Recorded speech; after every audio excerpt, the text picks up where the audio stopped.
Suds and Steuben, talking about how the men and women of a newly professional Continental Army served here at Stony Point, and on July 15th until about 2 a.m. on the 16th of 1779, 4 years into the American Revolution, there was a major victory here, and why that might matter today. Just to put that in context, this is halfway through the war. The war lasts for another 4 years, and the British control New York City. This spot here is a critical choke point on the Hudson that the Americans have to take if they want to start to control that river.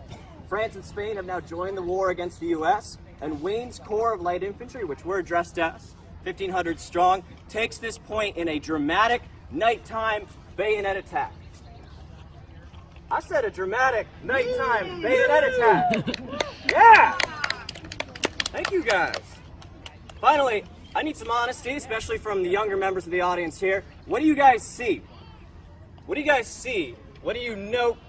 What jumps out at you about all this? Be honest. What's up? What? They're holding guns. What else? Okay, so they're soldiers, I would hope, because people don't just sort of walk around strapped in the 18th century. What's up? Okay, yeah. So a piece of paper in her hat, that comes in distinctively later.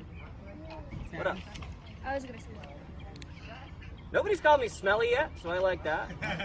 Somebody called me a scarecrow yesterday. Also, potentially fair. What I'm pointing out is that we are Wayne's Light Infantry. So this major in the American Army is one of the elite, he's one of the most disciplined, and he insists that his soldiers have a professional standard, so Wayne's Corps means something. Secondly, we are Continental. So you guys have heard of militia, I assume? This is not militia. This is not citizen soldiers. These are regulars that are enlisted now for 3 years or the duration of the war. But we're also light infantry, so one company in each battalion becomes this special, elite, very modern type of soldier, having to have a lot of initiative and energy, which is why a lot of these guys are frankly a lot younger. Finally, we're Pennsylvanian troops from west of Philadelphia. Are you guys from New York? Yes. Okay, so Pennsylvania is southern in the 18th century. Not just the way we look, but the fact that we're from that colony might be a little bit suspicious to all you guys, because again, west of Pennsylvania, anything can happen. Finally, there's a fair amount of regional rivalry caught up in that, and to show that, if I could get 6 guys just along the front, you guys want to come up a lot closer than that, frankly, so you can see some of these details in what we're wearing and how we're dressed and why. The first piece is probably the hunting shirt. So this distinctive fringed overshirt or garment, this comes from a blending of cultures on the western frontier of Virginia and Pennsylvania, and it looks strange to most people in Boston when it first shows up. But within the first year of the war, American troops are going to be clad on Washington's orders in this garment. Not only is it great for the summer, but it's also one of the few things that Americans can make. We do produce flax. If you hold out your sleeves, you'll see that this is a fine summer uniform that makes us look distinctly American, but also maybe not that professional. So you'll see that by contrast, our officers are wearing the pleats in it was to protect the material on your arms. A little bit hotter, So a lot it's actually about 18 Number 2, pleats. if you look at these all guys' by legs, hand. you'll notice that they're wearing 18th century skinny Regulation jeans. was 29. Because what we have here are overalls. Instead of wearing breeches and stockings and gaiters like our officer is, which is what the professional expectation is going to be, they combine it into a single streamlined fitted pant that goes from the tip of our shoes all the way up to our thighs. It's a coverall. It's very easy to clean. It's light and cool. What do you think of 18th century skinny jeans? Chic. Okay. Would you rather wear this, or would you rather wear what he's got on? Okay, it's kind of like quick dry pants, smarty eye. Just putting that out there. Finally, who noted that there was pieces of paper in our cap? So Wayne finds that the caps that his men receive are actually not that great. So he has them cut down, and the back becomes the front, and now they're trimmed up with a binding, and that paper during a bayonet attack at night, you can't stab me because we're on the same team, right? We all have these pieces of paper to distinguish us. Wow. Finally, Gotta hope I that forgot doesn't a fall crest, off. and a number of the other guys too have crests. Who's heard of Rome and Pompeii and the classical world? Yep. Do we look kind of like Roman soldiers with a legionnaire's crest? That's what we're going for, at least. Finally, for these guys' equipments, well, they've got shirts that keep them clean. That's their hygiene. But then if they have their cartridge pouch on the right side, that holds their ammunition. By this point in the war, that ammo is not only 200 grains of powder, you guys want to pass this out, these are inert, so they're not going to do anything. Not only that, but also a ball at the base and 3 30-ounce buckshot. Buck and ball. But again, these rounds are not going to be used during the attack. It's going to be relying entirely on the bayonet. They do have their firelocks here, and there's a couple different patterns. This man, if you can hold it up, has a French musket. These are imported to the tens of thousands from Louis XVI, emptying his arsenals to support American rebels. Brand new, again, entirely modern, and all the same caliber.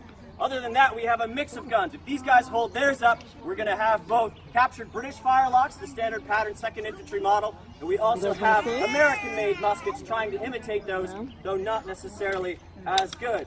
And again, given that it's July, if these guys pivot and show you their most important piece of equipment, potentially, their canteens.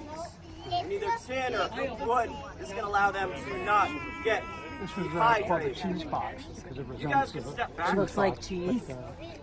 And what was There it? are also Wood? women with the Army. Wow. We can get some Army women up front.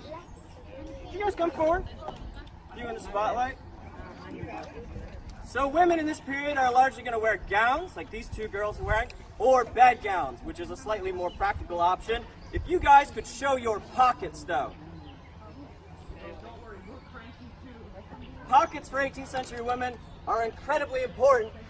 There's no handbags in this period. And these, again, are a large bag that holds all the tools, separate pieces that you might need, and it ties around the waist. Pockets for women in this period are an entirely separate garment.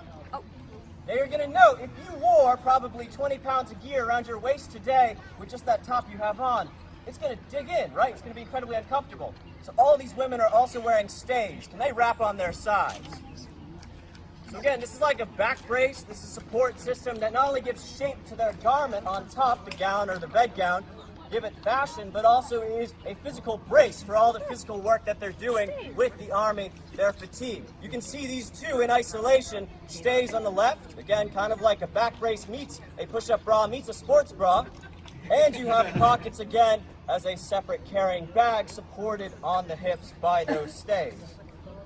Finally, yes, they're wearing shifts, just like I'm wearing a shirt, linen, keeping them clean, especially in the summer heat that allows them to wash in an era without plumbing, where not everybody can swim in the Hudson. Finally, they've got much more practical caps and bonnets than I do because their face is entirely shaded.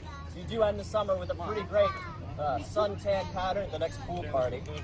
But finally, I would note that these women are somewhat macho by 18th century standards, so bear with me. Army women are noted for their billingsgate, their coarse language and vulgar speech, which is used in a very crass way sometimes, for instance, at British prisoners. Secondly, they've all got, if they point out their feet, men's shoes on. So instead of heeled shoes that have fabric bodies, these men, or women rather, are now wearing men's shoes which are issued by the Army. Finally, if you guys don't mind, could you hike your skirts up a little bit? Just a little bit? Oh my goodness, they're showing their knees. Don't trust the Victorians. These are not prim, fading damsels. These are not fragile flowers. Our forebears, women that were serving with this Continental Army, are again working women, so hiking up skirts, working in stays, that is part of the territory of their service. Finally, to you guys, I gotta ask you a question, so be honest. Why are women with the Army? Because they're not bearing firelocks. What's up? They're spies. They're spies! So, There is actually a story of, it's actually, not many people believe it, but I saw a documentary of a story of a female spy in for the American Army that was never caught by the British. I forgot her code name, but she was actually a spy for the Americans, and she would infiltrate into British territory, saying that she was just a citizen, and then kind of like pretty much apprehend. So do you think that they could act as spies?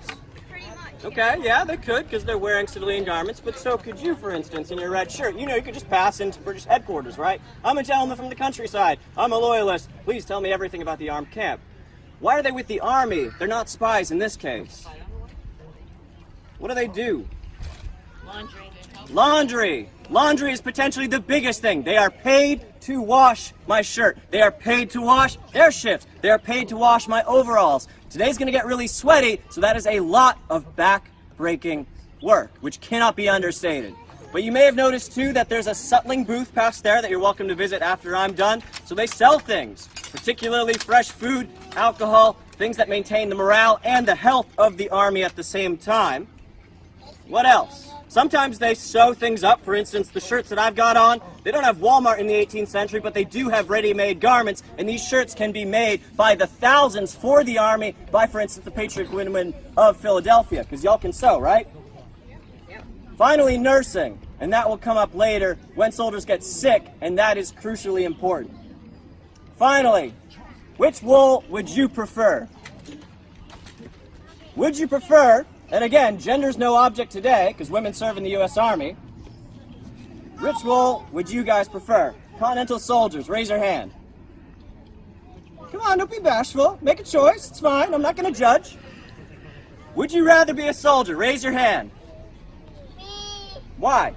Because first my dad was an ROTC, both Okay. my uncles served in Vietnam, one Air Force, the other Navy. So it's a tradition of service in your family, yeah? My grandfather served in World War II, so I really just want to go active duty. What about him? Well, the reason is because you're not just staying back here and working in camp. You're fighting the British. You're not Okay. not doing everything in the back. You're fighting more for people. Okay. That's a debate. Again, we can get into that. Who wants to be an Army woman? Or fulfill the roles that they're taking on? Raise your hand. Again, guys can do this. It's fine. Guys know how to do laundry today. It's fine. Y'all went to college, I'm sure. Had to grow up. So who raises that hand? Because again, it's a lot of work. You guys want to step back. There's a general by the name of Friedrich Wilhelm von Steuben. He's a Prussian. Germans serve on both sides of the revolution, but he comes to Valley Forge, and by 2 years later, the reforms he passed, the Blue Book of Drill that he implements, is entirely crucial in the manual of exercise that you've seen these men doing throughout. The fact that, again, officers are maintaining a professional standard, that their hair is dressed or cropped short for hygiene on campaign. The fact that these men have entirely new, different uniforms and that they're refreshed each year. The fact that they're wearing clean shirts. The fact that their arms are in good order and are polished and shining with discipline and professionalism. The fact that these sergeants, for instance, and corporals are the backbone of the Army and bulk out its discipline so that this is no longer a ragged mob or militia. This is a Continental regular force that can take the field against its British foe with success, principally here at Stony Point. But I gotta make you guys vote just one last time before I wrap up. Which is more significant in your eyes, the bayonet or laundry? Raise your hands for the bayonet. Raise your hands if you believe that this weapon, which I'm going to intimidate someone, and during this attack, stab into their body, is more important during the Revolutionary War. What do you think? Because you raised your hand, if I may. What do you think? No, behind you, that woman. I'm going to put the shank away. What about shirts? How are we feeling about this blue check shirt as an instrument of war to win the cause? Anybody voting for laundry? Raise your hand if you want to vote for laundry. I like you, sir. Why do you vote for laundry in the back with the beard? Are you calling us stinky? Just to put this in perspective, about 231,000 people, men and women, served in the Continental Forces throughout an 8-year revolution, our longest war up until modern times, the one that made us a nation. About 6,800 of those men are killed throughout the war. 15 here at Stony Point. 6,000, by contrast, are wounded throughout the war. 83 of them here at Stony Point.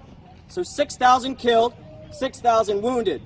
When we talk about disease, when we talk about dysentery, smallpox, respiratory infections, typhus, malnutrition, all these cumulatively add up to 17,000. The vast majority of casualties throughout a revolution were from disease, and yet, if I had showed you guys to come up for my dysentery demo, probably wouldn't have showed.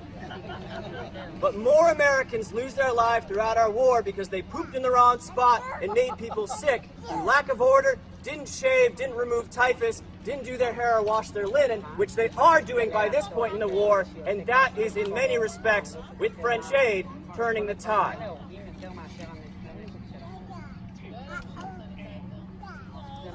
And that's what I've got for you guys.